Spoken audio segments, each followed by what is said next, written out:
तेरी तो बात ही अलग है। हम डरते अब जिक्र भी करने से, फिक्र मत कर सबके मरने दे। लड़के खड़ा लड़खड़ा के संभलने दे, अब मुझको संभलने दे, संभलने दे। बात तो थी अलग उन पलों की, इन मुश्किलों में तुम साथ चलोगी।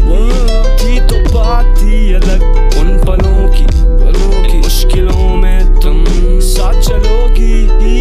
If I do it again and again and again, it's a gain for me. I play this bitch like now, it's a game for me. I tell her to kill, to please, we need no mic or stage. Right now fucked up, checkmate करूँ beefs now.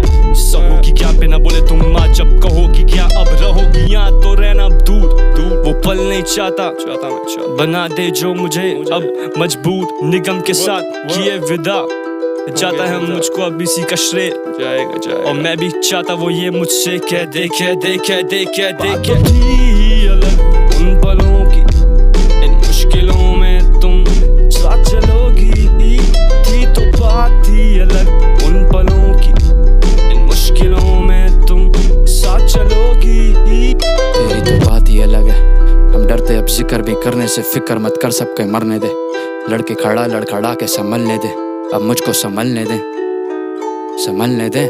लिखने दे जैसे लिखते थे तेरी कहानी, रह के कहानी में हम, फिर आया एक मोड़ के कहानी में बने हम ही दुश्मन। एक दौर में खा के जख्म हम लिखते थे हो जैसे स्याही में रम, तब समझा मैं रुकनी ही नहीं ये कलम, और ना ही फिर होने ये गाने खत्म, और ना ही रुकेगी मैं याद से तम। कभी नहीं कोई सुन ही नहीं पाएगा, सच होता ही कहाँ है हजम, रसम निभाऊंगा बेशक ये बातें, और इनको बताने का मेरा अंदाज ही अलग है। हम हाथों हाथ बाजी पलटते, हाथ गाजी कलम है, चालबाजी कदम है, चालबाजी कलम है। नशेड़ी ये माजी गलत है, तू भी जानता ही क्या है ब्रो। गैंग कर दूं क्रेजी ये तेरी मैं पूरी, एक आधे ही लफ्ज़ से कसम से। कस वो सब जो करना चाहते हैं 10 साल पहले से, I've been doing that, I've been going bad। तभी से दिल जला महसूस करता हूँ, लगता है अंदर है हो चुका मेरे निर्माण शमशान। देखोगे सब शांत मैं आया, अगर चटका तो चटका दूं सारा ब्रह्मांड। सब जाने पर गवा बस एक फिनो, सरफेरा इंसान या मेरा और मेरी, तुम छोड़ो नहीं खोदोगे अपना सम्मान।